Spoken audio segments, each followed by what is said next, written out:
मंडी में बरपी कुदरती आपदा ने छीन लिया पूरा परिवार। ना माँ बची, ना बेटा, ना पत्नी और ना ये छोटी सी बच्ची। मलबे के नीचे घुट घुट कर निकला सबका दम।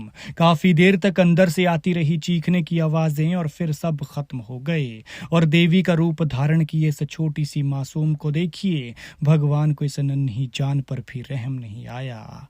एक ही परिवार के 4 लोगों समेत 7 शव मलबे से निकाले गए। सड़क से गुजर रही स्कूटी और सुमो गाड़ी भी चपेट में आई। उनके चालकों की भी जान चली गई है। जैसे ही सड़क पर दौड़ रही थी गाड़ियां, तो ऊपर से ये आफत आ गई। पहले तो किसी को पता भी नहीं था कि गाड़ी या स्कूटी मलबे में दबी है। फिर मलबे में तलाश करते हुए रात 11 बजे पहले गाड़ी का बम्पर मिला और फिर आशंका पर पूरा मलबा हटाया तो नीचे गाड़ी दबी थी और बीच में ड्राइवर था जिसकी मौत हो चुकी थी। गाड़ी का भी हाल देख लीजिए, कुछ नहीं बचा है, सब खत्म हो गया है और पूरी तरह से कबाड़ में बदल गई है। स्कूटी की खस्ता हालत भी आपके सामने है। इस दर्दनाक हादसे ने सबका कलेजा कंपा दिया और आंखें बहा दी। ये दुखद घटना बीती शाम को मंडी के सुंदरनगर के जंगम बाग में बीबीएमबी कॉलोनी में पेश आई है।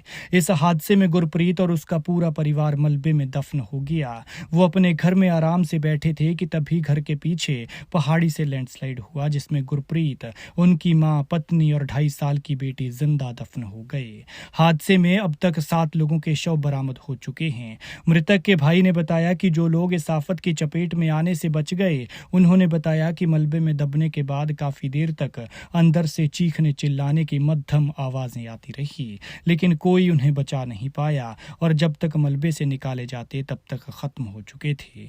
हादसे के 1 घंटे के अंदर ही गुरप्रीत की 30 साल की पत्नी भारती और 2.5 साल की उसकी बेटी कीरत को मलबे से निकाला जा चुका था। उन्हें तुरंत अस्पताल पहुंचाया गया, लेकिन दोनों को शाम 8:30 बजे डॉक्टर्स ने मृत घोषित कर दिया।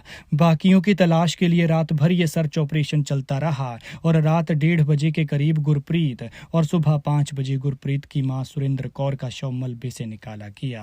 अब चारों के शव सुंदरनगर अस्पताल में पोस्टमार्टम के लिए रखे गए हैं। इसके बाद इन्हें परिजनों को सौंपा जाएगा, लेकिन अफसोस कि एक घर एक झटके में खाली हो गया और उसका भी नामो निशान मिट गया। लेकिन सबसे दुखद बात देखिए कि जो सड़क से गुजर रहे थे, उन्हें भला क्या पता था कि उनके साथ अगले पल क्या होने वाला है।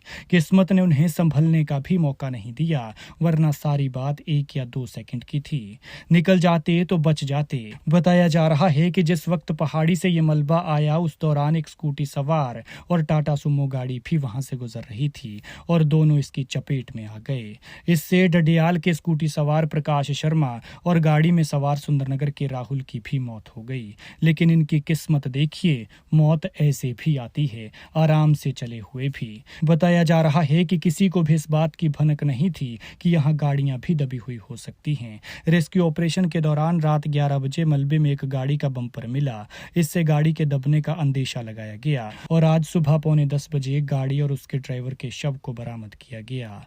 मृतक गुरप्रीत के भाई ने बताया कि उसका भाई सुंदरनगर में प्राइवेट बस चलाता था। वो बीबीएमबी कॉलोनी में अपने मकान में रहता था, जो बीती शाम को लैंडस्लाइड की चपेट में आ गया।